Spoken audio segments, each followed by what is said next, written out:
Всем привет! В этом видео поговорим о том, как же отправить свою технику на хранение, то есть что нужно для этого сделать, если в ближайшее время, 2-3 месяца, вы не будете ей работать. Поговорим о бензопилах, также затронем бензокосы, там есть свои некоторые отличия. Итак, начнем с бензопилы.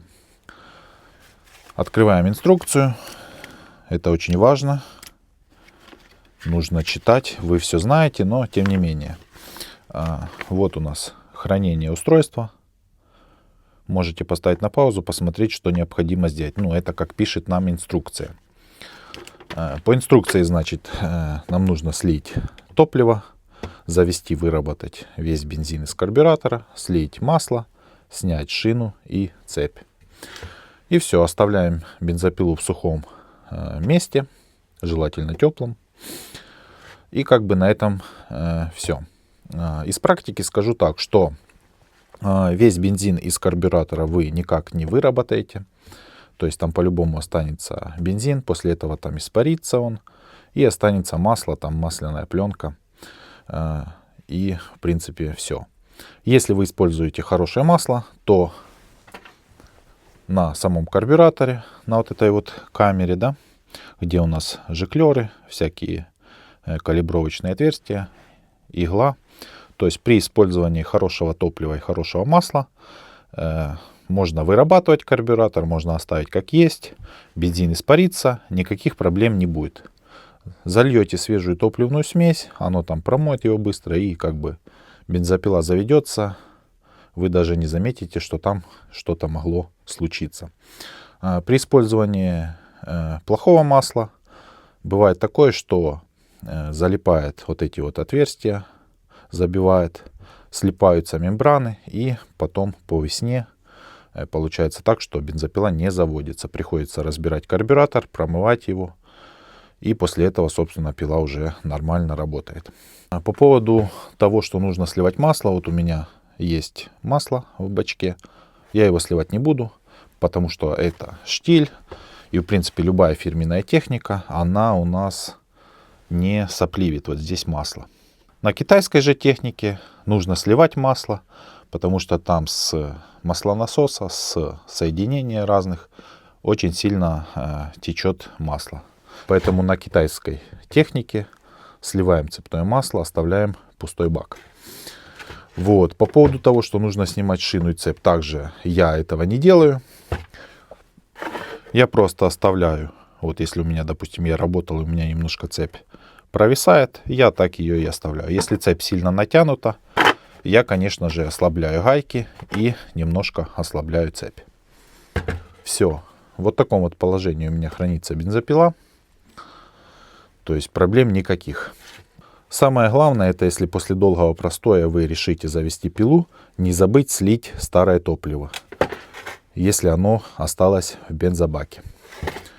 Иначе может произойти вот такое вот. Поэтому за этим внимательно следим. Так, с бензопилами все. Поговорим о мотокосах. По двухтактных мотокосах все то же самое. Хотите, сливайте топливо, хотите, уже сольете там его по весне, то есть с бензобака. Вырабатывать, либо не вырабатывать из карбюратора, здесь уже на ваше усмотрение.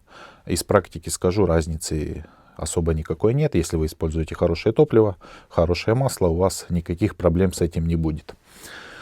Вот. Но есть один такой небольшой момент по мотокосам. Хранение. Многие вешают мотокосу вертикально, и в принципе до весны она у них где-то в гараже там висит. По весне достали, завели и пошли. Вот. Но мотокосы бывают и четырехтактные. Бензопилы тоже, кстати, есть четырехтактные, но они очень-очень-очень мало распространены.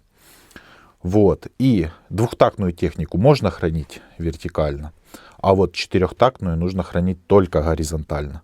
Потому что если вы ее также повесите, она у вас будет висеть, масло потихоньку через кольца передавится, заполнит камеру сгорания, И потом уже, когда вы косу снимете, вы попытаетесь ее завести, и у вас такое будет чувство, что поршневая у вас заклинила.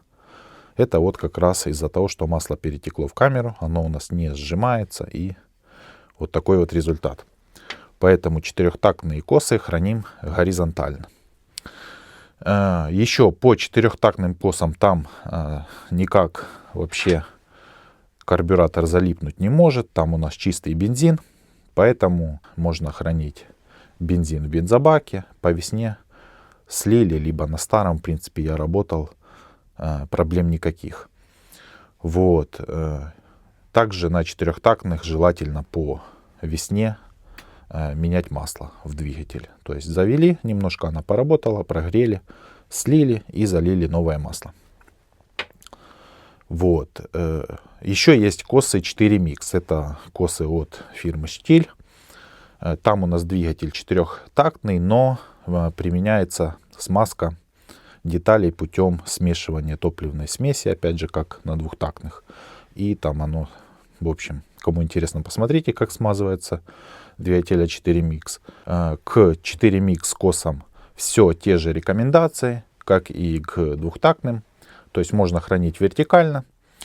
Ну, также не забывайте по весне сливать старое топливо и заправлять косу свежей топливной смесью. Итак, подведем итоги. Цепное масло сливаем только на китайской технике, потому что там у нас все течет, поэтому лучше слить. Снимать шину и цепь не обязательно, но перед хранением нужно убедиться, что она у нас не натянута. То есть, чтобы цепь была немножко ослаблена. Топливо из бензобака можно слить сейчас, можно слить по весне. Сливать обязательно. И по началу работы заправить свежей топливной смесью. Вырабатывать карбюратор тут на усмотрение. Хотите вырабатывайте, хотите нет. То есть тут особой разницы это не играет. По мотокосам двухтактным и 4 Mix все то же самое. То есть сливаем топливо либо сейчас, либо там по весне слили старое топливо, заправили свежей топливной смесью. Вырабатывать либо нет карбюратор, опять же, на ваше усмотрение. Хранить двухтактные косы можно в любом положении. Вот. По четырехтактным мотокосам хранить только в горизонтальном положении. Бензин можно не сливать, можно на нем работать потом. Вот. И желательно по началу сезона сменить моторное масло. Как-то так. Ну, а у меня на этом все. Всех с наступающим Новым годом. Встретимся уже в Новом году. Всем пока.